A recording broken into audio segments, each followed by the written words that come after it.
நம்மளோட ஆன்லைன் ஆர்டர்ஸ்லாம் எப்படி வந்து டெலிவரி பண்ணுறீங்கன்னு கேட்டிருந்தீங்க.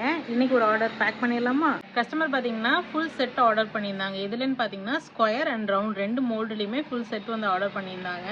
ஸோ டடா ரவுண்ட் செட் பார்த்தீங்கன்னா ஃப்ரம் 5 இன்ச் இருக்குது. நான் வந்து காம்ப்ளிமெண்ட்டாக 4 இன்ச்சும் வந்து அவங்களுக்கு கொடுக்குறேன். ஸோ இந்த ஹோல் செட்டும் வந்து ஆர்டர் பண்ணியிருக்காங்க. இதில் வந்து அவங்க ஸ்கொயரும் ஆர்டர் பண்ணியிருக்காங்க. அதுவும் வந்து நம்ம பேக் பண்ணிடலாம். இப்போது ஸ்கொயர் டின்ஸ் பார்த்தீங்க அப்படின்னா நம்ம கேக்கும் யூஸ் பண்ணிக்கலாம், ப்ரௌனிஸ்க்கு யூஸ் பண்ணிக்கலாம். இந்த ஹோல் செட் வந்து ஆர்டர் பண்ணியிருக்காங்க. ஸோ இப்போ இது எல்லாத்தையும் பேக் பண்ணிடலாம்.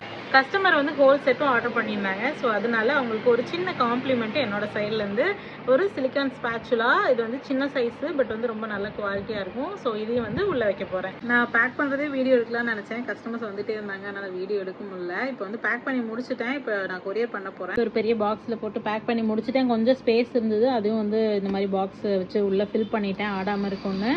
ஸோ முடிஞ்ச அளவுக்கு சேஃபாக பேக் பண்ணிட்டேன். Hope it reach the customer safely. இன்னும் 2 கொரியர் போட வேண்டியது இருந்ததுங்க, அதையும் போட்டுவிட்டு கிளம்பிட்டேன். நம்மளோட கஸ்டமர் ரிவ்யூ ஷேர் பண்ணியிருக்காங்க, பாருங்கள்.